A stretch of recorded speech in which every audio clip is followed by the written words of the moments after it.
All right, everybody.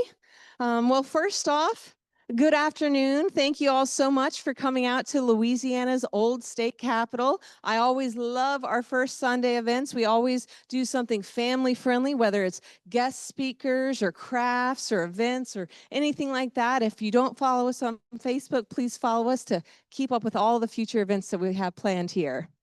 Now for today, we have something very, very special in honor of Hispanic Heritage Month. So we have a content expert and historical reenactor, Robert Gray Freeland, here with us today. So Robert holds a Bachelor's of Arts from Tulane University in Economics and Latin American Studies. He retired from American Express Company after a 30-year career in Latin America and the Caribbean. And he's lived in New Orleans since 2008, where he has served as a volunteer with various organizations and museums all around Louisiana, specializing in Louisiana's connections to the Spanish-speaking world. He himself is fluent in 3 different languages: English, Portuguese, and Spanish. And we hope that y'all enjoy today's program, and I also want to highlight that we're going to have another program next weekend. So this is actually part 1 of 2. So if you come back next Saturday on the 13th at 1 o'clock, we'll have the second half of this program here. And my name is Ashley Shoptaw. I'm the education curator. And yeah, thank you all again so much for coming out. Without further ado, I'll go ahead and hand things over to Mr. Freeland.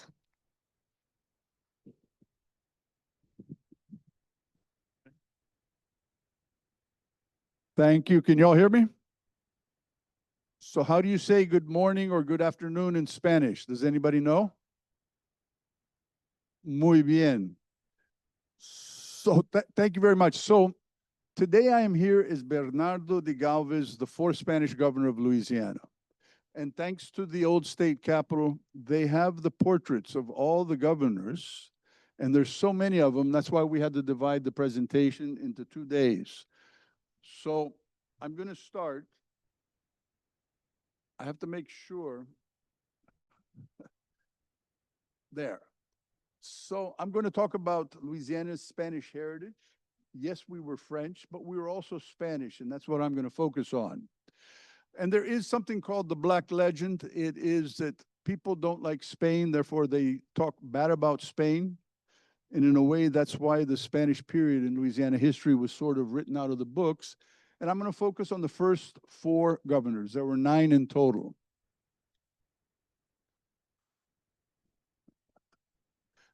I do this with many museums and many schools. They ask us for field trips that will focus on different aspects. Did I do that?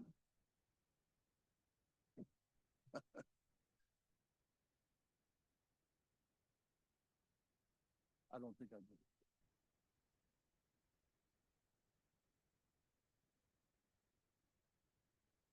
So anyway, teachers come to us at the museum and they say, can you talk about Spanish music, Spanish food, Spanish architecture?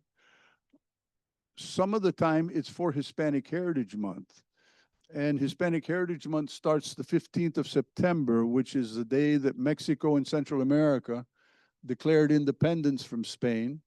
And it ends on the 15th of October, which is 3 days after October 12th, which is Spain's National Day. So it's the way in the United States that we honor all of this heritage. And so what happens in Louisiana is our Spanish heritage gets lost in the French part.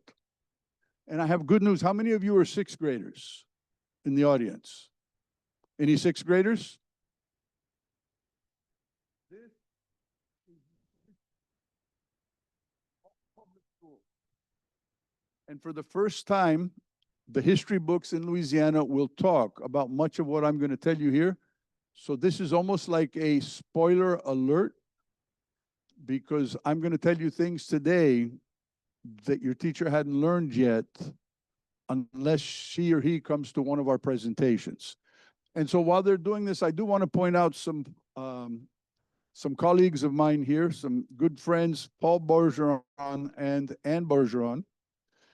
They are with the Granaderos y Damas de Galvez, which is an organization that educates the public on the role of Spain and Louisiana in the American Revolution. So now we're back.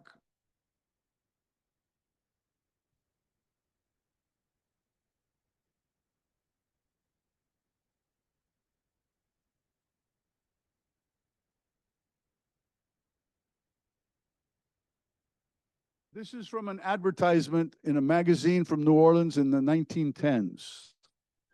And it shows Uncle Sam and how New Orleans and Louisiana and the Mississippi connects Louisiana to the whole world. So yes, we are important because like 30 some states are connected to the Mississippi, 2 Canadian provinces, but through the ports of New Orleans and Baton Rouge, we're connected to the whole world. And there's a myth that after the Louisiana Purchase in 1803, Spain left Louisiana, but the truth is aspects of Spain are still with us today.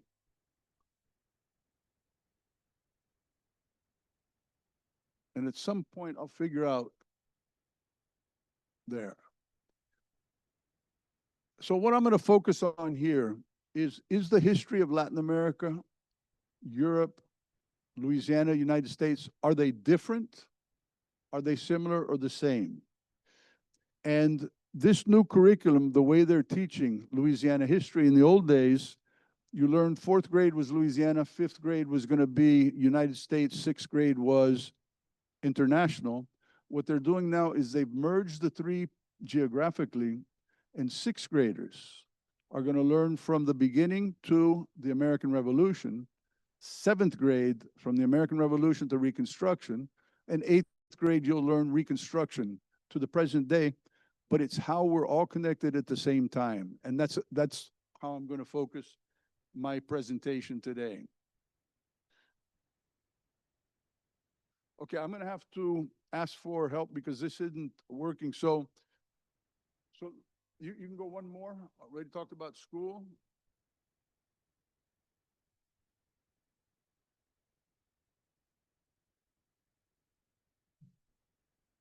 Is it stuck? Anyway, so this is what I just described. We can go one more.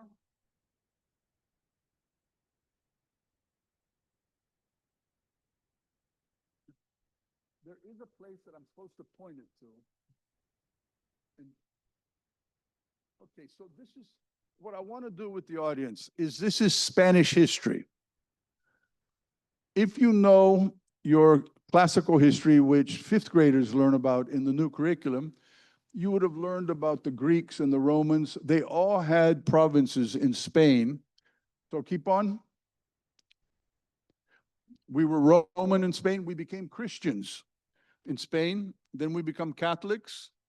The Roman Empire is over, and we in Spain convert the Visigoths, which were the barbarians that took it. So what? And then what happens in Spanish history, which is very different, the Arabs come out of Africa and they take over the Iberian Peninsula. And so what you learned in 5th grade, the Dark Ages, the Roman Empire collapses. Now the Arabs are the most advanced empire. They bring innovations and new things to Spain, and Spain becomes the most important country in Europe. The first laws, if anybody's a lawyer in the audience, the Siete Partidas was the law of Spain. And then the reason I'm mentioning Portugal, on page 12 of the 6th grade book, you now have to learn about Portugal because Portugal was part of this story as well. They speak a different language. Next. And the Portuguese have a prince named Prince Henry, and he's the one that begins exploring. And the Portuguese are the first ones that come around looking for China. They come around Africa for the first time. Ferdinand and Isabel marry in 1569. So Spain does not have a birth date like the United States does, 4th of July. They date the country from when the two got married. And so what Spain does is October 12th is their national day because they don't have an Independence Day. they consider themselves as always having been independent. 1492, they have the first grammar in Europe, and they also expelled the Arabs for the last time from the Iberian Peninsula.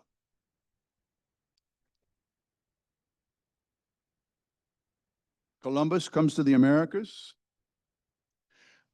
And at the time, everybody in the world in Europe was Catholic.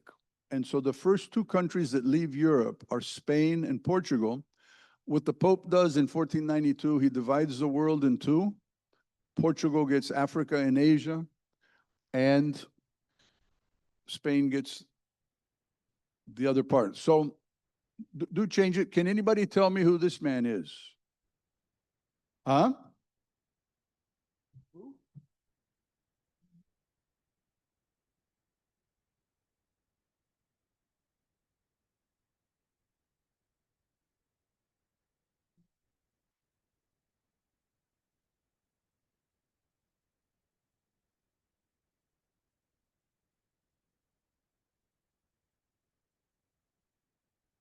So that's the problem with King Henry VIII.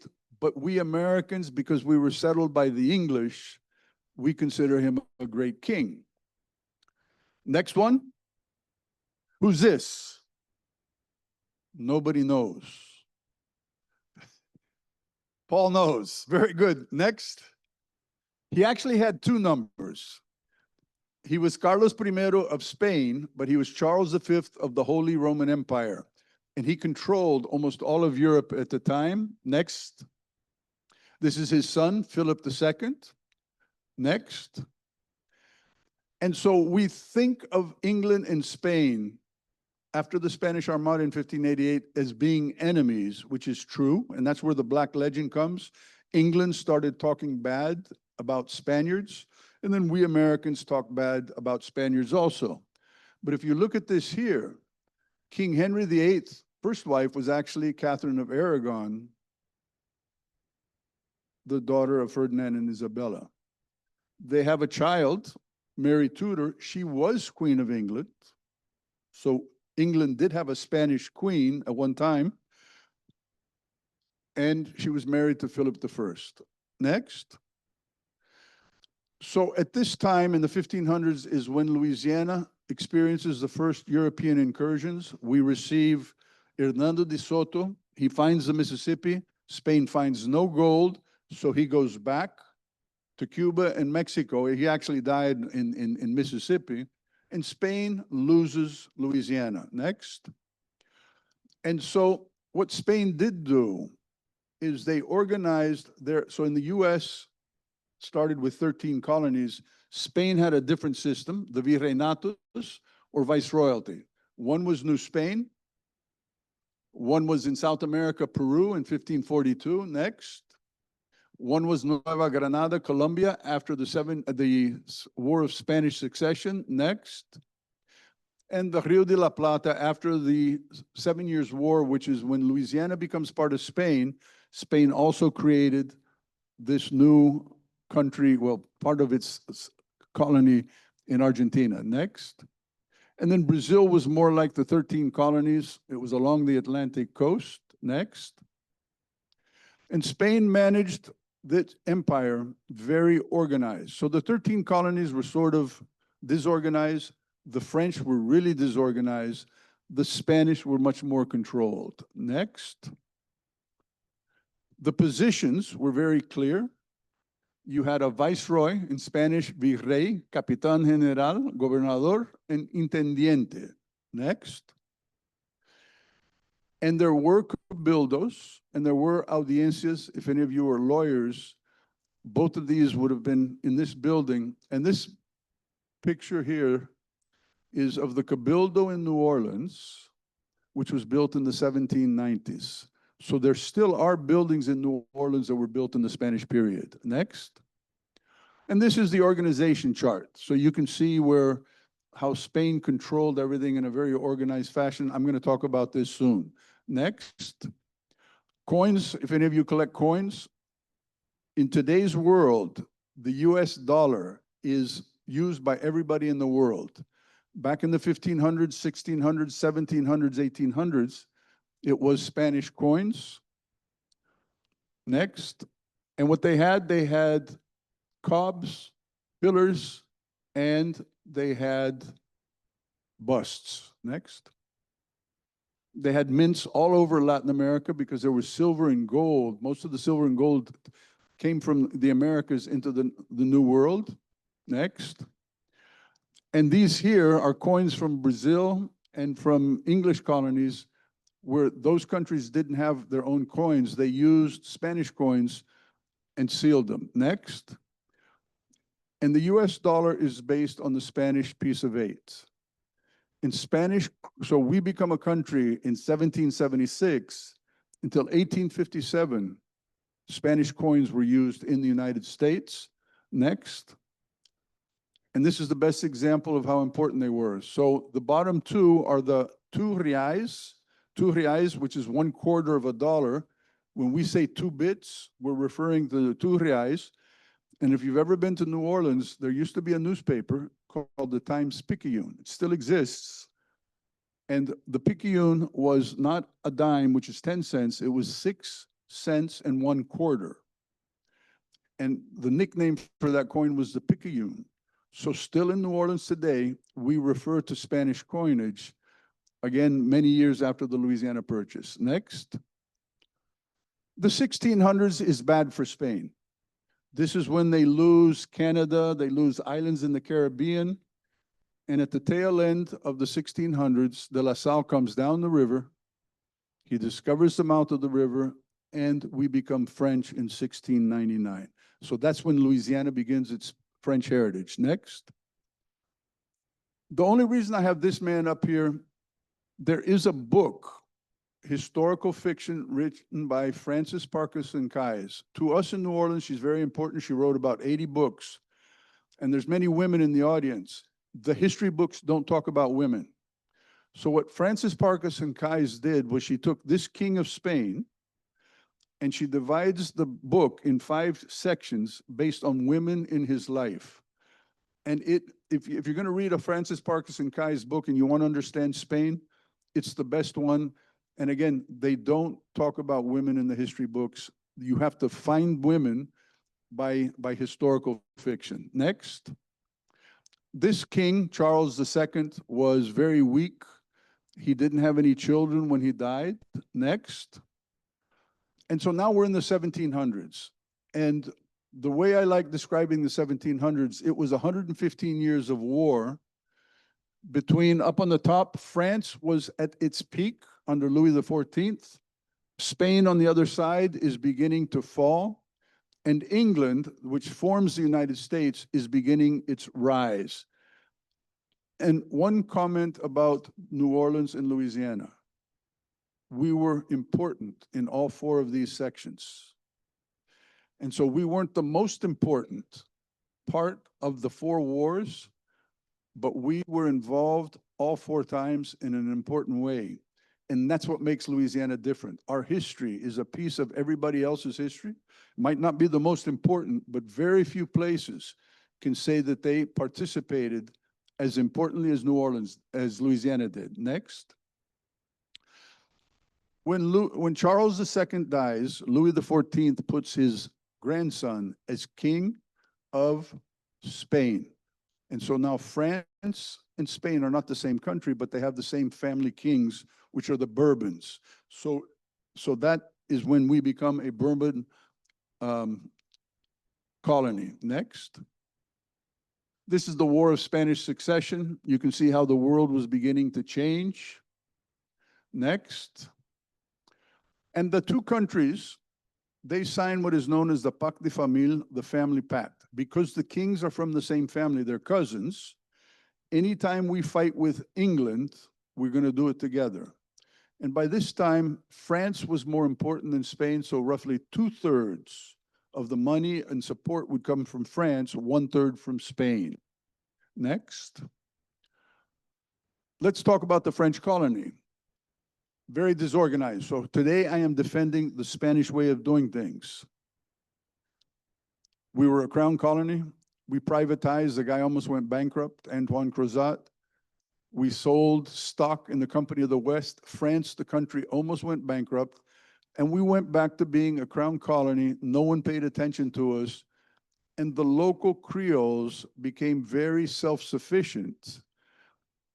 But they did create a new culture. Next page. And this is the culture that the French created. We brought Africans from the Senegambian region, enslaved Africans, and they brought us rice and okra. And how do you say okra in the Bambara language? Gombo. That is an African origin, and the Africans eat rice. The Spanish eat rice, the French not so much. And the Spanish eat rice because remember when the Arabs come out of Africa into Spain, they bring rice with them. From Europe, we brought people from France. Bienville and Iberville, our founders, were actually Quebecois. They were from Montreal. And we brought people from Germany, and between New Orleans and Baton Rouge, it's still called the German coast. And the Native Americans that were here, if you were a big nation, the French treated you as a country. If you were a small one, they protected you. Now, one thing about the Native Americans is between the Desoto and the La Salle in the 140 years, 80% of the indigenous population had died out from diseases. So what France has are smaller countries. Next. Then there's the 7 Years' War, which is considered by historians the First World War. And you can look at the map, and that's when we become Spanish a second time. Next. So this is the map after the 7 Years' War. And this is the point of view of how we become a different country. I want to, the next page, I want to show you, flip it around, so you understand the map of the Americas from the English point of view. If I'm in England and I'm looking across the Atlantic, I control the 13 colonies in Canada. Nobody can attack me from here. Portugal and Brazil are allies of England. I control Brazil, which is the tip of South America. Nobody can attack me from here. I'm England. I took Jamaica. I took the Bahamas. I'm taking some of the islands. France still has part of Haiti, Guadeloupe, and Martinique. Spain has Cuba. All the money that Spain sent to the New World came out of South America, came from Mexico. They waited until it made it to Cuba, and then they came to Europe. By taking all of these countries in Central America, England took a little bit of Nicaragua, and they took Belize. The English were trying to stop the Spanish from sending money. Next. This is our king when we become Spanish, Charles III. We should now use Carlos III in Spanish because England has a Charles III. And so not to mix up the two kings, it's easier to say Carlos III. And he was the great-grandson of Louis XIV, and he is considered the best of the Bourbon kings. And next page, he begins what is known as the Bourbon Reforms. And so to some of you, it's not so important. Some of you, you might have heard of the Bourbon Reforms. Some people say it was a failure because it triggered Latin American independence. But actually, when you analyze it, it was a good thing. And one of the things that did happen was in the Spanish colonies, like in Louisiana, the local Creoles had become too powerful. And they didn't pay attention to the government, and they weren't really treating the lower people well. The Bourbon Reforms changes that. And if you're good, you're going to get promoted, not depending on who you are. So if you agree with me that the Bourbon Reforms were good and important, the next page, these were two of the key figures that made it happen. How many of you have heard these names? In Louisiana, we learn about the 9 Spanish governors. They came to Louisiana, they did this, they left. They came to Louisiana, they did this, they left. We don't talk about them before, we don't talk about them after. And what I'm trying to show the audience today is Louisiana was not a little backwater that they had taken from France. This was a colony that they were going to do the best they could to make this an important colony. and they were committed to it. That's my argument. Next. What does Spain bring? They bring people from Spain. They bring people from the Canary Islands. The Cajuns, many of them came from Nova Scotia, Acadie. They brought us music. They brought us jambalaya. Next page. And they treated the Indians a little bit different than the French. If you were Catholic, you were considered a citizen. Next. And then Spain did not have colonies in Africa, so the Spanish brought enslaved Africans from both the Portuguese and the British colonies. So when we say African Americans came from Africa, we in Louisiana, we can say Senegal and Gambia. We know that they came from Nigeria, Benin, Congo, Angola, and we can actually subdefine them by the tribes and the languages that they brought to Louisiana.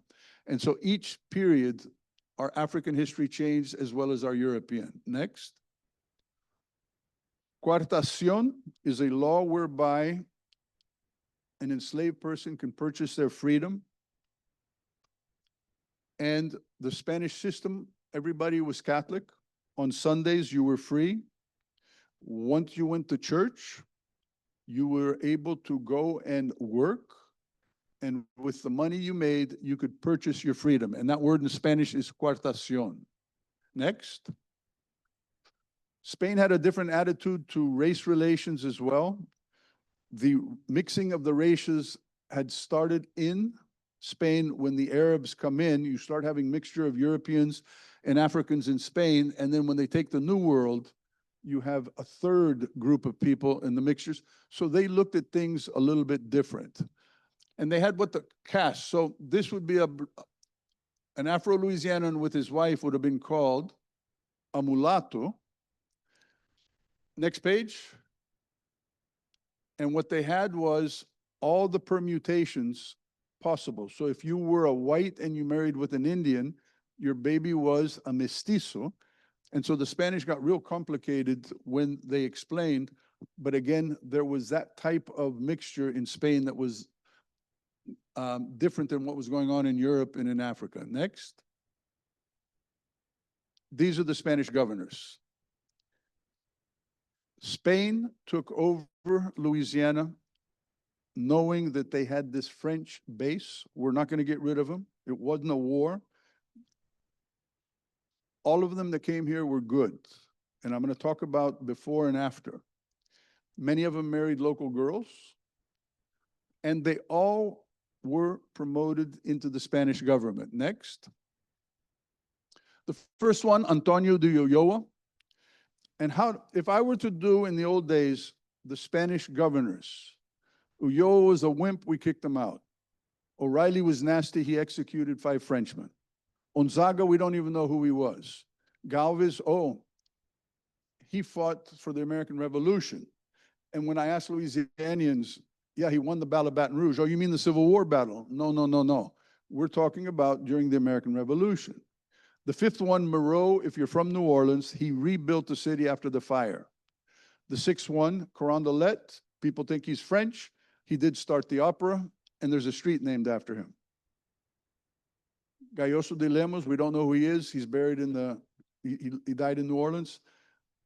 And number 8 and 9, who were they? And if you look at the history books about New Orleans, the Spanish period, by the time they get to Galloso de Lemos, they don't even have a paragraph on him. They just mix the 3. And so what I'm doing with Ashley in this program, because you do have the 9 Spanish governors here, this program is trying to elevate, in a way, what these men did, not only in New Orleans, but in their careers. And if we take it that Louisiana was an important part of the Spanish Empire and not a little backwater, they were here to do good things. And that's what I'm going to try to end up. So Ulloa in Louisiana history, he's the guy we got rid of. But he was a scientist, one of the greatest scientists of his day. Next page, please. He's the man that identified platinum as a metal. He founded museums, factories. He was an amazing man, and we kicked him out. Next page. And this is one of his most important works. 50 years ago, I was at Tulane University studying Latin American studies. I had to read this book because still at that time, 50 years ago, what he had identified in flora and fauna was considered something you should learn. Next page. We do have an Ulloa Street in New Orleans by Carrollton Avenue. And the problem was when he arrived here, he didn't really have enough support from Spain. He wasn't a great leader in terms of administration. He let the French do a lot for him. He got married and didn't invite the Creoles. They thought that a governor should invite everybody to the party. He had a quiet ceremony, and they got rid of him in 1768. I could talk a whole hour on, because many people consider this the first revolution in the Americas. He was supported by Jose de Galvez, so he wasn't punished. Next page. And he continues his naval career. And in the middle section there, the treasure fleet of 1778, all of us that know the Galvez story, the American Revolution starts in 76. Spain declares war in 79. The Battle of Baton Rouge is 79. I'll talk about that. It was Ulloa who commanded the Navy coming from the New World. And what Spain says is when the ships arrive in Spain, we have the money, we declare war in England. And so Ulloa continued, involved with Louisiana in a different way. But in our history books, we got rid of him. He did nothing for us after. Next. O'Reilly comes in, and we call him Bloody O'Reilly because of what we call the rebellion. He was an Irishman. Next. And he came properly to organize the colony. We do have an O'Reilly Street named after him. Next. And in Louisiana history, we remember him as Bloody O'Reilly. Next page. And so, remember, he was the man with Charles III and Jose de Galvez to refortify the Americas. This man knew what he was doing when he came here. He left here, he didn't stay too long, and he got promoted to count. He did make one serious mistake in Algiers, and historians are beginning to write about it. Many Spanish troops died, so that was a failure on his part. But he continued in the Spanish army, and actually after the French Revolution, and this is why I like the new textbook, right? Everything is separate in the old way, the new way, everything's together. So the Spanish governor of Louisiana, he dies after the French Revolution when the French rebels invade Spain. Next. Third one is Gonzaga. This one's a tough one to understand. He was an older man when he came here. He had been born in Malaga, where Bernardo de Galvez was born. He joined the army young, as did Galvez. He fought in different wars for Spain, both in the Americas and back in Europe. And in 1769, he comes in with O'Reilly. So he is not governor yet. He becomes governor. Next page. Unfortunately, in New Orleans, we do have a street named after him, but we misspelled it. We have it down as Onzaga, not Unzaga. And he becomes governor in 1770. And he is known, his nickname, instead of Bloody O'Reilly, was the Conciliator, because he did bring the Creoles and the Spanish together. And one of the ways he did it was he married a local girl, Marie Elizabeth St. Maxent. He also improved the legal system of Louisiana. Next. And for the American Revolution point of view, he is the first Spanish official that after reorganizing the defenses of Louisiana, he knows that England is still his enemy. He knows that the United States is fighting for its independence. He reaches out to the Continental Army and says, I can help you. And one of the ways he does it is he sends arms and munitions up the Mississippi, up the Ohio with a Spanish flag. And that's how Pittsburgh became independent of England, was with the help of a Spanish governor. Next. And he leaves, he goes to Venezuela, then to Cuba, and he dies an old man after 45 years living in the Americas. Next. And this is the one that we're all here for. This is the last of the governors, Bernardo de Galvez. Next. And this book that you see up here came out a year ago. And the Galvez family, they're not poor, they're not wealthy, they're sort of nobles, but they're the lowest type of noble. And they're from a poor part of Spain. And so high nobles didn't like the Galvez family because they were becoming too powerful, and they badmouthed them. And in the 1770s, Miguel de Galvez, sorry, now it worked. Can you go back, please? So the man in red is Jose de Galvez, or is Miguel de Galvez, that wrote this book. The man in black is Jose de Galvez. I'm going to talk about him. And that's Charles III, King of Spain. And so in the 1770s, the family writes a book telling the history of the family and why they deserved all the positions that the family was earning. Next page. And one of the most interesting things about this book, for the first time, we talk about the women in the Galvez family. Traditionally, we've talked about his father and his uncle. But what the book starts out is in the 1670s. At the time, the Catholic Church, there were only 2 pews in the church, one for the municipal authorities and one for if there was a local family. And the Galvez family had one of the pews.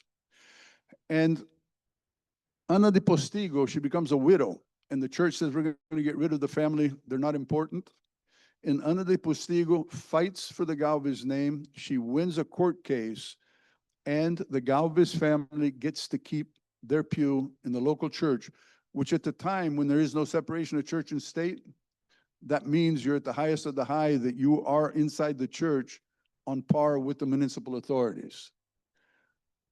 Ana de Gallardo is Bernardo's grandmother. At the time when you become a widow, and she became a widow when she had her she was pregnant with her 4th child, a woman, the only way to survive was to marry again. And Ana de Gallardo, a stay-at-home mom, says, no way I'm going to marry. I'm going to keep my family. I'm going to focus on the education of my boys, and I'm going to make them really be good citizens. Bernardo's mother dies when he's young. Ana de Zayas de Ramos had married Matias de Galvez. I'm going to talk about him. And she really took over and cared for him as her own son. And then while Bernardo was here, he married Marie Félicité St. Maxen. So this is a man, we're going to talk about the men in his family. The women also played a role that were very important in later years. Next. This is his uncle Jose, not the oldest son. At the time, oldest sons got everything, and it trickled down. His mother figured that Jose was more intelligent than Matias. Let's focus on Jose. He'll make the family rise. Next. So she focused on education. He became a lawyer. He marries a French woman. And he gets hired by the French government to sue the Spanish government. He wins the case. And Charles III, King of Spain, says, why did you do that? If you're a Spaniard, you should have defended your country. And his answer, the tradition says, is, above the king is the law. I had to do my duty. And the king, rather than punishing Jose, says, well, you've got it going. I'm going to make you a high official in my government. And so eventually he does become the Minister of Indies. And one of the key things that the Galvez family did, and if we go back to the Bourbon reforms, and the Bourbon reforms are super important, they took away the power from families. So you didn't get a position just because you came from a rich family. You had to be good to get the position. And what Jose de Galvez does is he creates a school and bank, agricultural bank, and it was like different subscribers paid money into it, and the money was invested in training kids. And there was a girls' school. At a time when girls didn't get educated, the Galvez family did invest in female education. Now, what they were doing with the males was they were preparing them to go into the administration of the colonial empire. And that book that I talked about, the last third, is the graduates of the Galvez School and the countries they served in the Americas. And so this is something that is not battle, this is military. This is the way the Galvez family looked at different aspects of society to make Spain great. Next. Matias de Galvez, 11 years older than Jose, is the second son. Next. He makes his name in the Canary Islands, which belonged to Spain. He lived there for 21 years, different positions. Next. And during the American Revolution, and I'm not going to, remember when I pointed out how Nicaragua and Belize had fallen to the British? The American Revolution was a world war, and Britain was going to take Central America and divide the empire in two. Matias de Galvez, living in Guatemala, defeats the British in Honduras and Nicaragua in such a way that they couldn't support the British troops fighting George Washington. So Matias de Galvez in Central America get credit for long-distance participation in the American Revolution. Next. Bernardo is born in Macharavillaya, a little town in Spain. He lives for 6 years as a kid in Tenerife. And we know from letters and all that he kept his friendship with them. In fact, the day his father died in Mexico City, Bernardo was hanging out with a bunch of his friends in Tenerife. And again, historians today can match family letters and match it to the dates. So at 16, he becomes a military trainee. Next. He fights in Portugal, Algiers. He was part of that disaster that O'Reilly held. And he goes to Mexico. Next.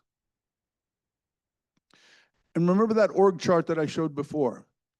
This here, I've inserted the images of Galvez, his father, and his uncle, and the King of Spain. Everything Galvez was doing in Louisiana was known to the king. This was not, again, this was not an isolated backwater. This was ground zero for the way that Spain was going to command the New World and defeat the British. Next. The Galvez troops. If you were white, you had the blue and white. If you were Afro-Louisianian, regular troop, you had the red and white. And if you notice, there is a human being there, and that's Paul Bergeron, who has many roles with the Galvez story. Next. This is the Regimiento de Louisiana. Next. It served as far north as Illinois. It defended St. Louis. The Spanish supplied George Rogers Clark, who freed Kentucky, Indiana, and Illinois from the British. And in 1779, he was authorized to create a 2nd battalion. Next. And the 2nd battalion are, what would happen? Was they brought Canary Islanders. And the Canary Islanders are still here today. So again, Spain did not leave after 1803. And once they were recruited, their names were registered, they were paid a salary, we know who they were, and when they left the Canary Islands, we know the ship that they came on, we know that the day they arrived here. It's a fantastic history. Next. And so we can stay on this one. All these ships, as they come across the ocean from the Canary Islands, it was difficult to make it here. In July 1779, Galvez knows that 1,500, 1,600 Canary Islanders have arrived in Louisiana. Of the 700 troops that he needed, 150 of these isleños were single men. You serve in the regiment. Of the remainder, in this number here, a little bit over 300, you are married men, you're going to serve in the militia. And the militia created by O'Reilly in all the Americas after the 7 Years' War was all men between 15 and 50 had to serve in the militia. And you did your maneuvers with the Regiment of Louisiana. So when there was a battle, they knew how to work together. This was a very disciplined militia, and that is something Spain did really well. Next page. And I like using this map from the National Park Service. Most maps of Louisiana show the coastline as solid land. And living here, we know that it's not solid land. And I'm going to try one more time with this alone. So Galvez puts Canary Islanders in St. Bernard and Lafitte. He puts more Canary Islanders up by Donaldsonville. He puts the Cajuns west of the city, and he puts Malagueños in New Iberia. And all of these militias are there should the British attack us from the ocean or from the west or from the east. Galvez was protected. And one of the things that's very interesting for all of you that are here, if we go back in time, are we sitting in England or Spain? We're sitting in England. So where was the Spanish border? Right over there, the river. West Baton Rouge was Spain, East Baton Rouge was England. Mandeville and Covington, England. New Orleans, Spain. That's how close the two enemies were. Next. Galvez knows that war has been declared in April of '79.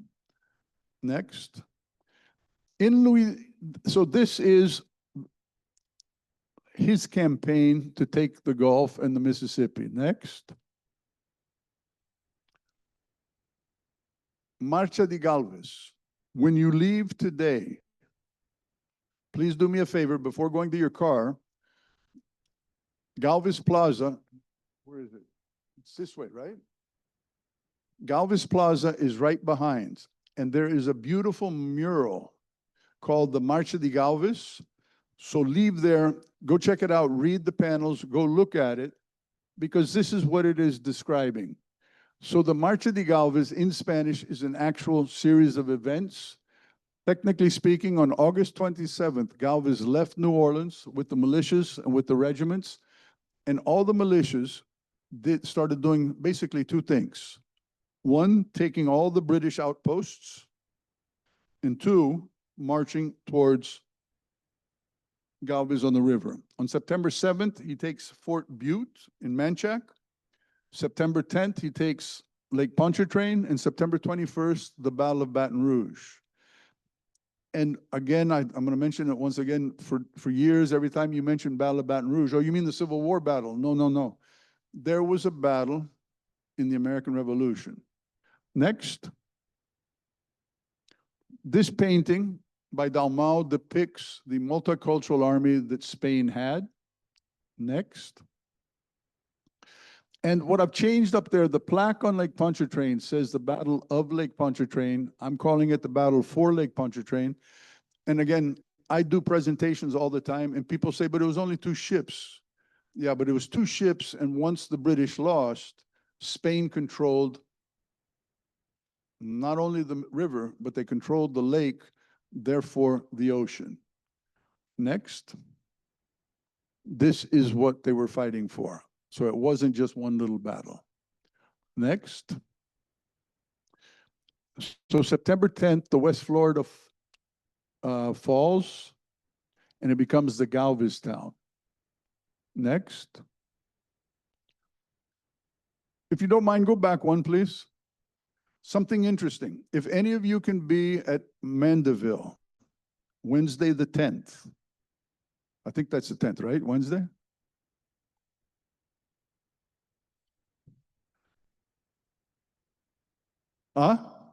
Wednesday. At the plaque, Girard Street and Lakefront, there will be a ceremony. And the mayor of Mandeville will be there. He's a member of the Sons of the American Revolution. And what's super interesting is pure coincidence. His director of public affairs, Alia Casborne, is in Spain with her daughter. So Alia and her daughter are going to go to Macharaviaya, the birthplace of Galvez, And the mayor of Mandeville has sent a proclamation to the mayor of Macharaviaya, and the mayor of Macharaviaya is going to send a proclamation to the mayor of Mandeville talking about this battle. Next. This is the Battle of Baton Rouge, and the next one is the best one. Look at it. You all know this area? That was a battle site. And so if you look at the arrows, over there by the Capitol building, Galvez suckered the British into thinking that's where he was going to attack from. The arrow to the right or to the left, that was the Pentagon barracks, that was the British fort, and he actually started shooting from more or less this area. And so some people say, well, not that many people died. Well, they didn't die because he was such a great, he knew the strategy, he knew what he was doing. Next. October 16th is when the British leave Louisiana for good. Next. He takes Mobile on March 14th the next year. Next. Pensacola on May 8th in 1781. And this one I'm going to point out again is super important. He was the commander, but there were other ships with him. And the main Spanish ship refused to enter the Bay of Pensacola. And Galvez says, yo solo, which in Spanish means I alone. I'm going to show you it can be done. And in this print, you can see Galvez coming into the bay and the other captains following him. And that makes him super famous in the Spanish military. Next. And May 8th, he takes Pensacola. Next, he becomes a count. And one of the things I like pointing out, you do have the fleur-de-lis somewhere in there. And I know it's right there because of the Bourbon Kings. And you have a ship. And when I present to schools, many times what the art teachers do is they have the kids tell their family story. And in art class, they have to do their own coat of arms.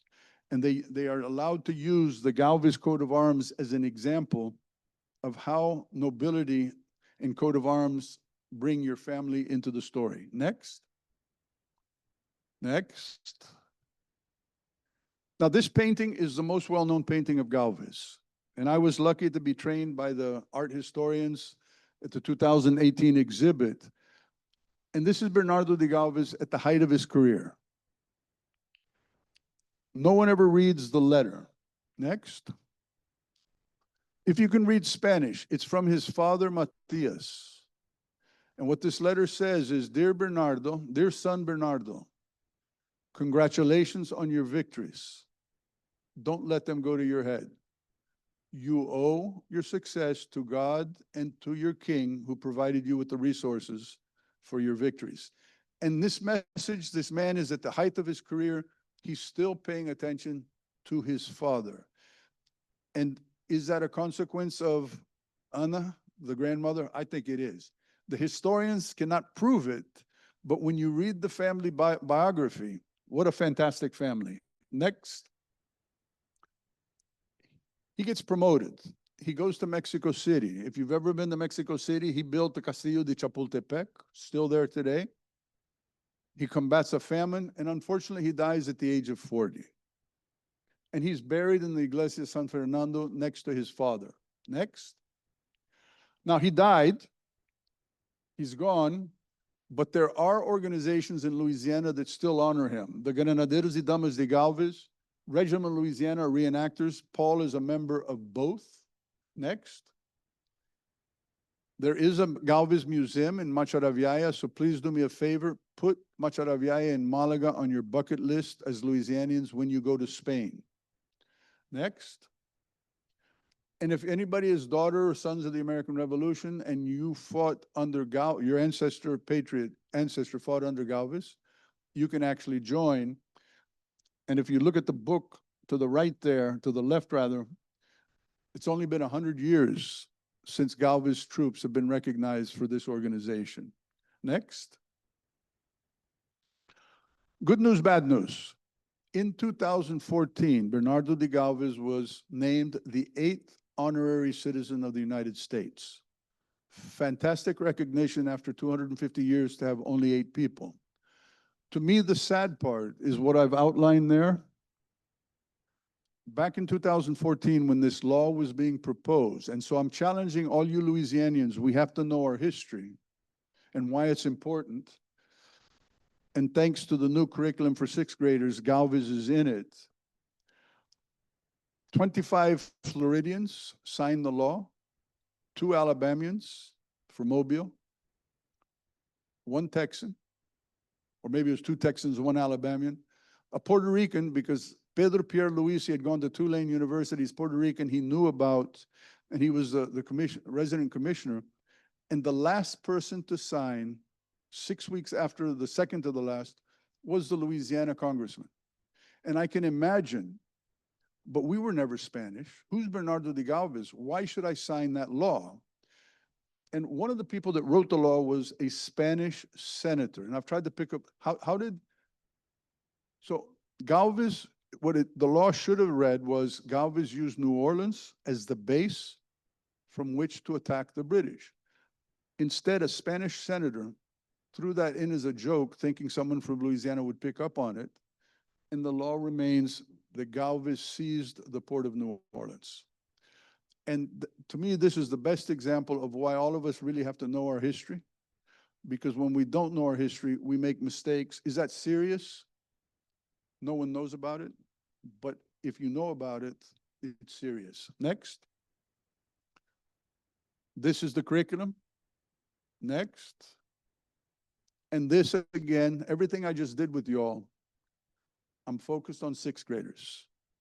I did not teach you anything today that a 6th grade teacher shouldn't be teaching the kids. Next page. And I'm done.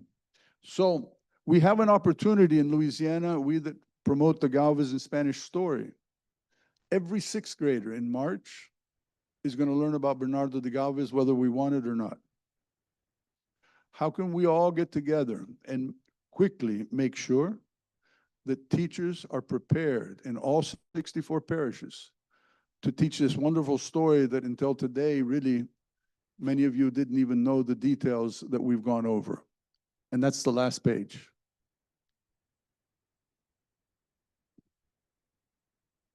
Thanks. All right, that was wonderful. Thank you so much. And at this point, what I want to do is open up to the audience for any questions that we have. Does anybody have a question? Well, I have one. So I remember reading, and I wasn't sure how much of this was true or not, so I think you're a good person to ask. But Alejandro Riley, or Bloody O'Reilly, I heard that when he came to New Orleans and brought all the troops with him, how he got his nickname Bloody was he found out who the instigators were of pushing out the earlier governor, and they had them lined up. I think there were about 5 of them, and they shot them all. And then they got the name Frenchman in their honor after that. Have you heard that? Oh, So one thing, thanks for the question. You could do a 1-hour presentation on each one of the governors, right? And that's how important they were. So O'Reilly, and there is a lot written on O'Reilly's arrival. And so there were 13 people that were selected as the ringleaders that had kicked Ulloa out. One of them, O'Reilly decides, you're innocent. Of the remaining 12, one tried to escape. The legend says he was killed. 6 of them are sent to prison in Cuba, and 5 of them were executed. So now, did he act barbarically in executing them? That's where the question comes up. He followed the law of the land, and as judge, he could have gone either way. He could have arrested all of them. But, you know, they almost killed the other one. Had Ulloa not left, he probably would have been killed. And so now you're getting me going down a track. I'm going to defend O'Reilly. One of the men, Lafreniere, was the attorney general. He had been receiving a salary for 18 months from the government of Spain.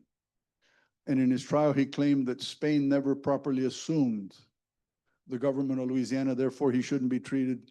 But he had been paid for 18 months by the government of Spain, in his particular case. The other thing was the riots began in the German coast. And the Creoles that had the money were withholding the money from sending it upriver to make the upriver people all upset, right?